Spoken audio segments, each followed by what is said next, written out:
Ahojte, ja vás vítam pri tomto rozhovore. Ja som si pozvala Peťku Ragas. Peťka Ragas bola mojou klientkou ešte v roku 2021. My sme vlastne spolu upratovali, čas upratovania sme mali osobne v Brne, že som za ňou vycestovala a za jej rodinou, tedy teda mala 2 malé deti. A čas sme potom spolu prebiehalo to online, ten zvyšok vlastne týchto stretnutí. A Peťka bola jeden z takých klientov, pri ktorej naozaj to upratovanie prebehlo veľmi rýchlo. Že my sme to vlastne stihli v priebehu 2 mesiacov, že začali sme tak úplne na začiatku novembra a skončili sme vlastne už v decembri, ku koncu decembra. Takže ja by som Peťku chcela vyspovedať o tom, pretože ona teda prešla si celým upratovacím maratónom, že prešla od začiatku až do konca. A chcela by som vedieť, čo jej to prinieslo a iné otázky, čo na ňu bude mať. Takže Peti, vítaj. Áno, ďakujem. Ahoj, Peti. Ahoj. My sme teda spolupracovali pomocou tej KonMari metódy a ja by som rada vedela, čo ti to tak najviac prinieslo, že vidíš nejakú takú veľkú zmenu u vás doma. Najväčšia zmena. No, tak teraz odstupom časov, vlastne rok a pol, skoro 2 roky, je taká vzdušnosť celého priestoru, kde bývame, taká ľahkosť, taký, nie je to úplne minimalizmus, ale na tej ceste k nemu. A vlastne vediem k tomu aj deti a to je na tomto krásne, že akoby oni sa nebudú musieť v budúcnosti niekedy v dospelom veku upratovať, lebo ich to naučím už teraz. A tak starší Miško, on sa od teba učil, ako sa skladá to oblečenie a on mal vtedy fakt ešte asi 2 týždne fázu, že mama, nič nesmieš chytať, všetko si skladám sám a veľmi ho to bavilo. Takže tá vzdušnosť ako odpoveď. Áno, vzdušnosť. Ja si aj pamätám, že ty si mala už pri tých deťoch aj vtedy akože malinko oblečenia, že vlastne deti mali každý nejaký jeden šuflík približne, alebo že vlastne si to vždy vedela týmto smerom viesť tak aj minimalisticky, že to bolo také veľmi obdivuhodné. Ale iba u detí. Ako? Že iba u detí. Iba u detí. Lebo niekedy zase maminky si uletia na tom, že oni si teda pre deti veľa nakupujú toho oblečenia, ale v tomto, že výborne, že som vždy videla, že si to vieš tak ustriehnúť. A v tej dobe ja si pamätám, že keď sme to riešili, tak sme sa bavili, že či kupovať novú skriňu, alebo ako to vlastne poriešiť s tým oblečením. A ty si pamätáš, že vlastne ako sme to v tej dobe tam poriešili s vašimi skriňami, keď sme dotriedili vaše oblečenie a koľko možno sme toho potriedili s vami? No viem, ja mám aj tie fotky odložené. A nekupovali sme nakoniec žiadnu novú skriňu, čo bolo super, ale v jednej skrini, tam, kde si manžel dával veci, Jarko, tak tam sme domontovali také háčiky, aby si tam opasky zavesil, kravaty. A potom ešte pri tebe to bolo také, že využívali sme rôzne tvary krabičiek a tak, až postupom času, podľa mňa aj celý ten ďalší rok, by som povedala, sme vymieniali krabičky, že tento tvar sa nám tam viac hodí, alebo na tento typ oblečenia, lebo on má aj polokošele, aj trička, potom musel mať tyč na zavesenie, si ho tam vlastne sprejavil v tej skrinke. A vlastne ešte sme to tak tvarovali, že správa zľava, že ktoré najlepšie. U mňa to bolo jednoduché, lebo ja mám prednú stenu skrine priehľadnú so sklom, takže som chcela, aby to pekne vyzeralo. Takže vždy vlastne 3 krabičky vedľa seba a koniec. A potom už záležalo od toho, že ako som si to tam uložila, lebo ináč by sa na to nedalo pozerať. A deti majú teda každý jeden šuflík a jednu krabicu akoby, v ktorej vymieňam letné oblečenie za zimné. Že oni majú naozaj veľmi málo toho oblečenia. A aby som aj povedala, starší má 5 rokov, mladšia 3, vtedy teda rok a pol menej. Ale pointa je v tom, že oni radi nosia tie svoje obľúbené veci a nepotrebujú mať toho 1 500 000, akože doslova. A vedia sa krásne zladiť podľa mňa aj z tých akoby maličkostí, by som to nazvala, že ja neviem, akože určite majú viac ako 7 tričiek, musím povedať, hej, lebo však za týždeň, aby som to stihla oprať, aj 2-krát za deň, keď sa zašpinia, ale nie je to. Mám kamarátky, ktoré majú že 5 bund na jeseň a zimu. No nie, my máme každý jednu bundu, prípadne 2, že jednu zálohovú, aby keď sa jedna zašpinia perie, si obliekol druhú, ale to je všetko. A nie, že 5 párov topánok a toho veľa a toho veľa a toho veľa, ale že naozaj, že tak, čo naozaj vynosíme a využijeme, že To je podľa mňa aj taký zmysel tohto, že nenakúpame veľa, veľa aj podostávame, veľa my aj musíme darovať stále preč, lebo doslova sme zahádzaní tými vecami, ako v dobrom. Ja viem, že chcú pre nás dobré aj rodina, aj priatelia, ale nevidia do tej našej skrine, že fakt chceme toho iba tak málinko pre nás a naše deti a tak ich aj vedieme. A poviem príklad na hračkách, lebo s hračkami bol asi najväčší problém, si myslím, a podľa mňa je dodnes, lebo Lego je všade a autička pri staršom. A najväčší problém bol s hračkami a ja vlastne vždy pred Vianocami robím obrátený adventný kalendár a ten je v zmysle, že 24 hračiek vlastne odložia deti, ktoré podarujeme niekomu ďalšiemu. A my to robíme s oblečením, so šperkami aj s vecami. Ja napríklad mám teraz už iba, že jednu kabelku a jedno akože na ples alebo tak a jedno na normálne nosenie, jedny hodinky a až keď sa mi niečo z toho pokazí, si kúpim nové. No ale predtým som mala aj 10 kabeliek. že ten rozdiel tam je veľmi citeľný, keď ideme. A musím povedať, že nejde nám o financie. Žijeme v hojnosti, máme na všetko dostatok peňazí, žijeme si krásne, ale ide akoby, no nenachádzam teraz to správne slovo. Taká dobrovoľná skromnosť sa to podľa mňa hovorí, že keď človek si to tak vyberie, že mu je to vlastne tak dostatok tých vecí, vieš, je to tak akurát, že nie je to aj presne o tom, že ja si to keby otrhnem spred úz, alebo otrhnem si to, že nemôžem si to kúpiť, alebo nedovolím si to, ale je to skôr, že ja si toto volím, pretože to je pre mňa tak správne. Teraz to posledné slovo, že ja si toto volím a ja neviem, či mám tú myšlienku od teba, ale asi áno, že ako naozaj každý deň sa chcem cítiť krásne, to, čo si oblečem, je moje obľúbené oblečenie. A žiadne, a to hovorím aj kamoškám, ak máš domáce tričko s dierkou, so škvrnou alebo čo, okamžite s ním preč, alebo ho nastrihaj na handri, ono ti už nespôsobuje radosť to nosenie. Nosíš ho len, aby si ho donosila, alebo fakt, že iba doma. Ale aj ten muž, keď dojde z práce, chce vidieť krásnu ženu proste oblečenú a nie v tom roztrhanom tričku alebo flakatom. Tak toto bol vlastne môj zámer a to sa mi veľmi páčilo, že nosiť stále ako by bol sviatok. Oblečenie, šperky a všetko. Tak to aj mám. A myslím si, že aj deti, oni veľmi radi nosia svoje oblečenie stále do kolečka, dokola to isté. A fakt, keď sa niečo zničí, ja teraz vidím, ako ty opravuješ oblečenie a všetko, keď dávaš príspevky, tak mi to isté, akože moje prvé nažehlovačky na detské oblečenie, to bolo hrozné, som nevedela, z ktorej strany sa to tam lepí.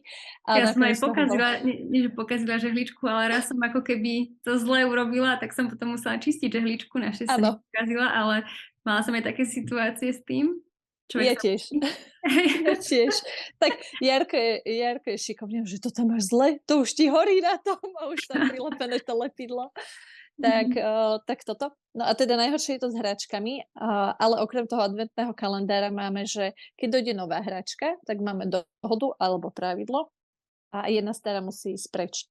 Nie vždy s tým deťom súhlasia, lebo už by som povedala, že majú fakt málo tých hračiek, ale keď nesúhlasia, tak sa ich to opýtam akoby o pár dní opäť, že dobre, tak minulý týždeň si boli sme s babkou, s detkom, dostali ste každý 2 hračky, tak ako vyradíte jednu alebo 2 hračky, oni sa sami potom rozhodnú, že nenútim ich vždy presný ten počet, keď viem, že nechcú, ale väčšinou sa k tomu aj tak dopracujeme, že po týždni už ich to nebaví. A teraz fičíme na požičovní hračiek, čo je úplne brutálne, lebo proste s tretím dieťačom lebo som teda tehotná, bude tretie dieťa, už som zase zahádzaná vecami, lebo aj tá kamoška mi dáva oblečenie, aj tá. No, ako rodina pokupovala veci, ktoré mám ešte po prvých 2 deťoch proste. A zase je toho veľa a tam, že no dobre, tak požičovňa hračiek. A dokonca aj do škôlok sme darovali teraz veľa hračiek. A takže že niečo sa predá, keď sa dá, niečo sa ponúkne ďalej, niečo dávame rovno. Máme také centra, kde sa zbierajú hračky a tak oni to potom porozdávajú, alebo sú swapy veľmi obľúbené a tak. A povedala by som, že najdlhšie mi to tu potom stojí 2 týždne až mesiac, ale na začiatku to stalo aj pol roka v tej pivnici.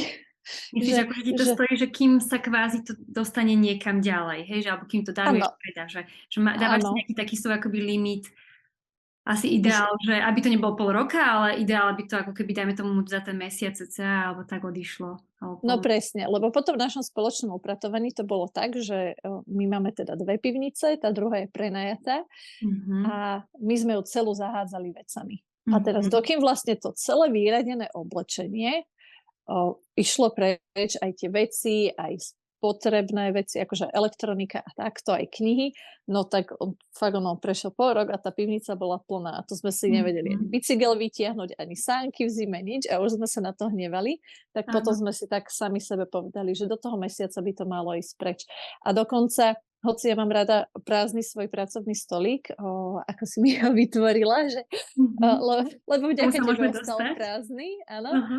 tak naschvál si tam dám niekedy tú vec, ktorej sa neviem dlhšie zbaviť, ako by som to odkladala a prokrastinovala, tak tu si tam dám, nech mi zavadzia doslova a vtedy Mhm. viem, že dobre, toto je priorita, už to musím zabaliť, odfotiť, poslať a zbaviť sa toho. Super. Tak, Ono to naozaj po mňa veľmi pomáha, keď človek si dá naozaj taký nejaký svoj limit interný. Akože jasné sú nejaké veci, ja neviem, svadobné šaty alebo niečo, čo je veľmi vzácne, čo človek môže predávať aj dlhšiu dobu, ale je dobre si naozaj dať nejaký taký limit svoj, že raz 2 týždne alebo mesiac a treba, keď to predávam, tak po nejakej dobe znižiť tú cenu, alebo keď to sa nedá predať, tak to potom rovno darujem alebo podobne, lebo vlastne to upratovanie reálne neskončí, kým človek sa nezbaví aj tých vytriedených vecí. Takže toto áno. bádam, že ľudia naozaj veľmi často riešia. A ty vlastne, keď sme aj tak upratovali, že si zažila teda aj to osobné stretnutie, teda v tom Brne, a ja to inak takto vlastne doteraz robievam, že keď s niekým robím takto online, tak vždy vlastne idem za tým človekom aj osobne. A tak ty si zažila takéto osobné a potom si zažila aj to online. A ako sa ti potom dalo nabehnúť na to online? Bolo to pre teba v poriadku? Pretože je tam rozdiel určite, že v tom online predsa len robíš viac ty sama, lebo teda ja ti tam iba vlastne ťa sprevádzam tým, ale pri tom osobnom ti predsa len viem mojimi rukami pomôcť, hej? A že ako si sa potom chytila aj na ten online, že ako sa ti to vlastne darilo, keď sme mávali tieto online stretnutia? No, keď to bolo naživo, bolo to rýchle. Práve preto, že si Mhm. bola tu a ty si nám aj ukazovala, ako sa to skladá, čo všetko máme vyhádzať, odkiaľ a tak. Ináč najťažšie na upratovaní bolo pre mňa asi to, že teraz v 4 izbách veci a zo všetkých musím vytiahnuť tú istú kategóriu, lebo to Mhm. znamená, že 4 izby rozbombardujem. Mhm. Tak to je Áno. na tomto najťažšie a to bolo vlastne aj osobne, aj online, ale s tebou to išlo tak rýchlo, lebo aj manžel bol vtedy aktívny a tak keď už sme to robili online, tak každý z nás sme to robili a ja aj manžel sme triedili tie veci v inom čase, takže sa mi zdalo, že tu máme non-stop bordel, Mhm. že naozaj. A keď si tu bola, tak si mi vždy ukázala, ako sa skladajú veci a tak. A potom, keď už si nebola, tak som musela pozerať tie videá a sledovať, že Mhm. a ako sa toto skladá. A to je pre mňa ťažšie, lebo ja som vizuálny typ a mám to rada ako to osobné stretnutie. Mhm. A keď to vidím naživo, ako cez tie videá a manuály a tak. Tak toto, ale dalo sa, lebo výhoda zase bola tým, že aj ty máš 2 detičky a ja, že nemuseli manželia strážiť, že ja som si to fakt spravila, keď oni cez obed spali, alebo večer, alebo skoro ráno, že už ten čas bol na mňa zase a nebolo to, že, lebo my sme boli vtedy spolu celý víkend a nebolo to, že berem deťom spoločný čas, keď chodia do škôlky, ale že naozaj som si to robila vo svojom voľnom čase a tak to robím dodnes vlastne. S výnimkou ich oblečenia, to skladajú so mňou. Mhm. Veľakrát to musia.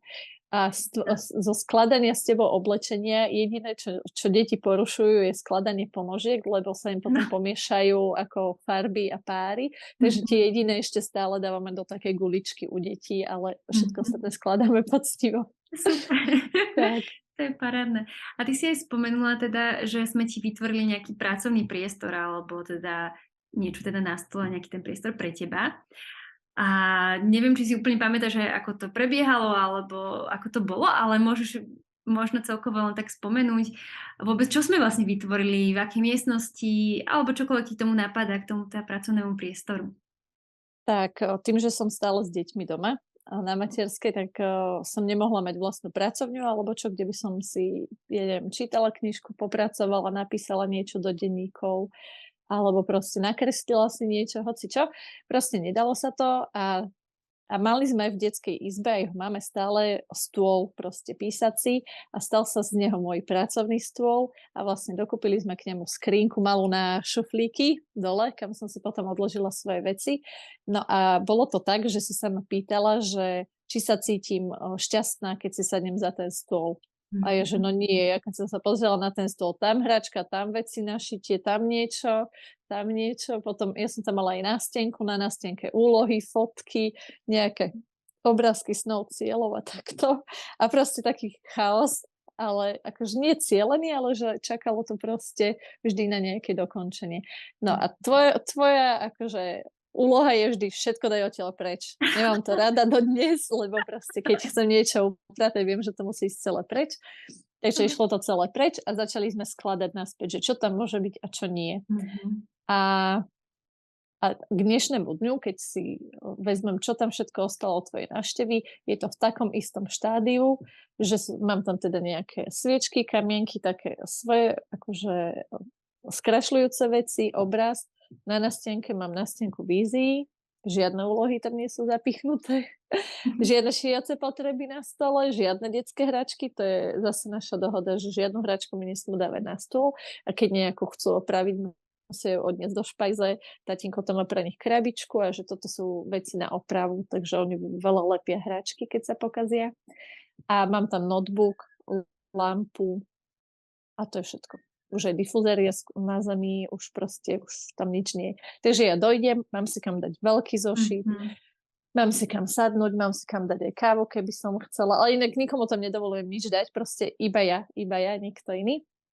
A čo sa zmenilo, že predtým som mala diariky v šuflíku, aj ako vďačnosť, denník vďačnosti, alebo diár hojnosti. A keď sa pozriem za teba a vidím, koľko tam máš tých diárov, tak ja som podobne na tom a vždy mám nejakú knižku, ktorú čítam za stolom a jednu mám v posteli, že čítam vždy dve.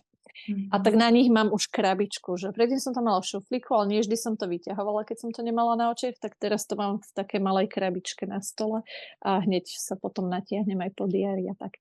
Tak to je jediná zmena, ináč stále to stalo krásne, prázdne, čisté, priehľadné a že fakt dojdem a mám si kam dať veci.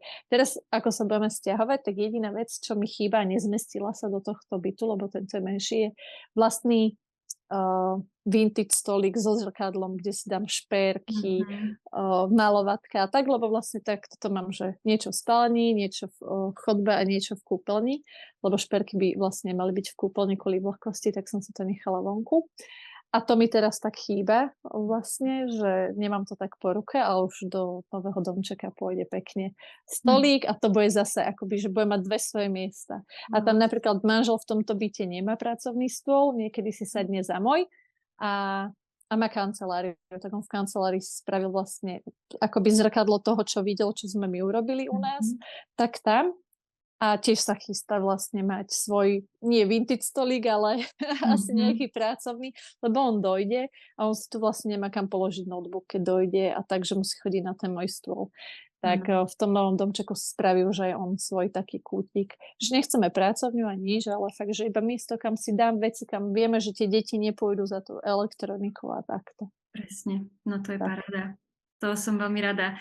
A je výborné si naozaj vytvoriť takéto miesto pre seba, obzvlášť aj pre maminy, že keď sa nám stáva, že počas dňa deti vedia aj rozbordelovať ten nejaký priestor, obývačku alebo detskú izbu alebo tak. A je príjemné mať nejaký priestor, ktorý ja mám sama pod kontrolou, ktorý viem, že naozaj mi to nikto nebordelí a toto je proste môj priestor. A keď tam ja prídem, tak to mám proste pekne a viem si tam akoby oddychnúť alebo spraviť to, čo je proste pre mňa dôležité. Áno, presne takto. No. A čo bolo vlastne pre teba v tom procese náročné, keď viem samozrejme, že jedna z tých vecí bola určite to, že také moje nútenie, že dať všetko teraz na jednu kopu a zo všetkých tých miestností, ale či bolo niečo konkrétne také naozaj najťažšie, možno či nejaká kategória, ktorú sme robili, alebo niečo v tom procese? Najľahšie boli pre mňa knihy, lebo ja už vtedy som mala podľa mňa knihy, ktoré chcem nechať doma a všetko ostatné som dávala, to je Jarkové, nech si to vytriedi. A ho to hnevalo, lebo proste pre mňa to už nemala význam tá kniha. Ja, že rozhodni ty. Takže Mhm. jemu sa spravila veľká kopa kníh. A to musím povedať, že my sme vlastne 3 veľké banánové krabice kníh darovali do toho knihobotu a niečo sme teda darovali. A nechali sme si každý cca, dajme tomu 30 knížiek, ktoré chceme, že do budúcna pre deti, alebo proste nejaké denníky a takto. A tak to sa mi zdalo najľahšie a najťažšie si stále myslím, že bola buď kuchyňa alebo oblečenie, ale to oblečenie trvá akoby dodnes. A tá kuchyňa, opäť tým časom, keď si mi ukázala, ako to môže mať, sme to ešte potom poprehadzovali a už super. Napríklad najhoršia skrinka je stále s nádobami na jedlo, tak ja tam mám Mhm. všade na tých poličkách nálepky, že obdĺžnikové, štvorcové, gulaté, iba Mhm. viečka, že aj keď dojde svokra alebo švagrina ku nám a takto, tak aby vedeli, kam to ide, lebo niekedy je potom bordel po tej návšteve a mňa už to teraz tak irituje, že kokso, nemôže to byť bordel, ja tu chcem v tomto poriadok. To sú veci, kam iba dospelí dočiahnu. Tak kvôli tomu. A tak tá kuchyňa. Ale išlo veľa strojov teraz akoby zase preč, že som zase vyraďovala sekáčik, však už rok sme ho nepoužili, taký Mhm. multifunkčný. Kúpili sme si iný stroj na cesto a smutička, tak zase jeden mohol ísť preč a tak. A toto také ľahšie odozdávanie mám práve kvôli tomu upratovaniu s tebou. Mhm. Že bez toho by sme to teraz nedali. Aj keď sa ideme teraz sťahovať, tak my už vieme teraz, že zase pôjde kopec veci preč.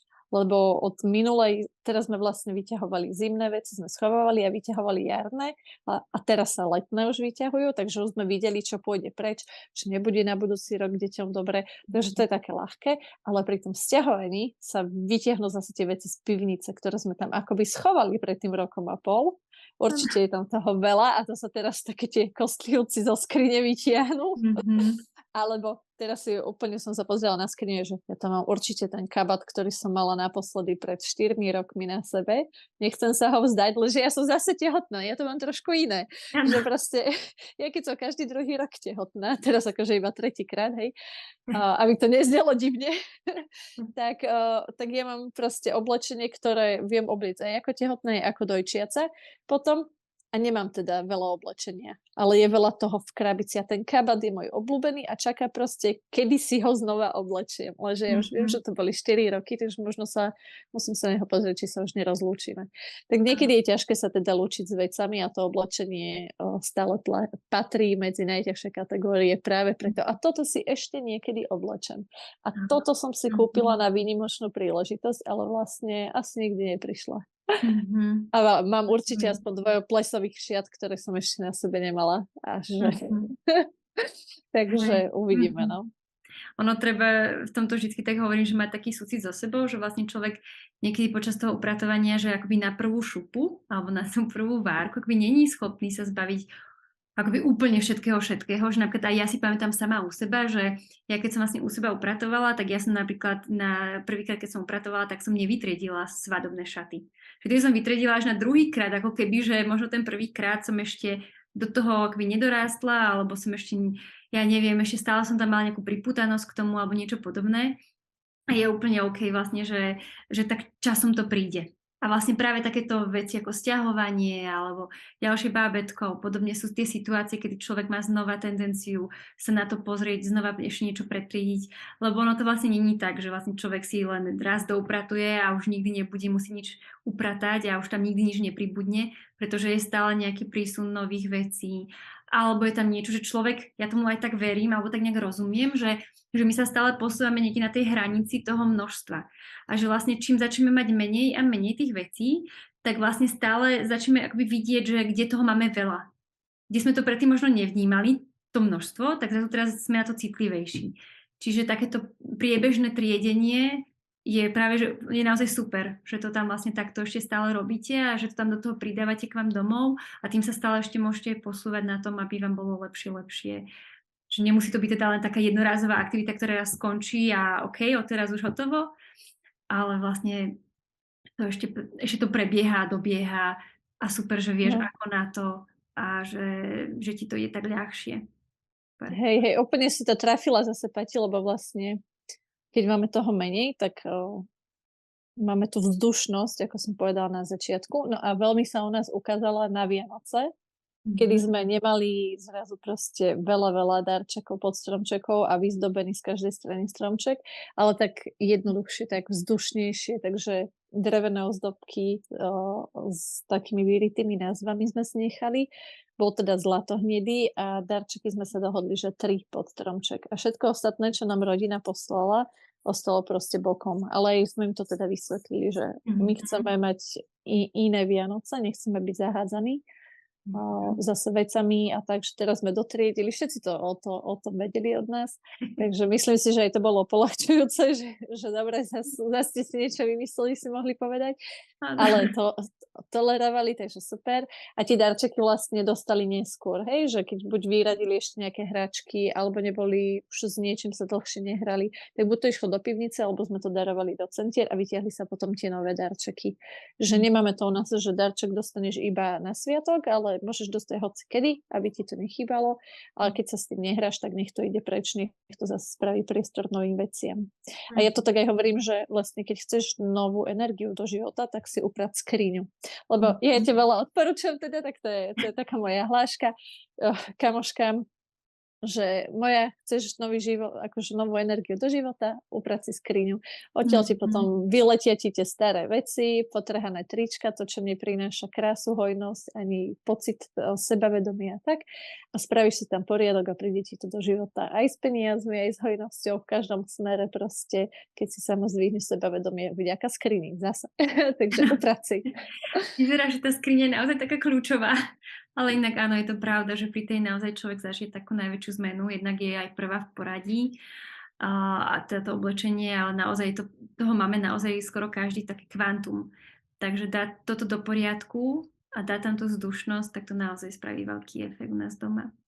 Dobre, Peti, tak ja ti krásne ďakujem za tieto všetky vhľady, čo si mi povedala, aj tvoju aj spätnú väzbu, čo ti to prinieslo a ako. Ja myslím, že asi možno povedala všetko, čo by si jej chcela povedať. Ak je ešte niečo, čo by si chcela dodať, tak kľudne dodaj. Nie, dobre? Dobre. Tak ti veľmi pekne ďakujem. Veľmi dobre sa mi s tebou spolupracovalo, že sme to aj takto zvládli, teda aj v tom online, aj spolu osobne. Že bola to pre mňa tiež taká veľmi dobrá skúsenosť. A, a teda nech sa ti darí u teba doma, aj pri tom sťahovaní, nech sa vám podarí dobre presťahovať a zobrať si tam iba to také naozaj potrebné a čo máte naozaj radi. Tak, ďakujeme krásne, Peti. Pozdravujeme Ďakujem. domov. Ďakujem pekne. Ahoj. Ahoj, papa.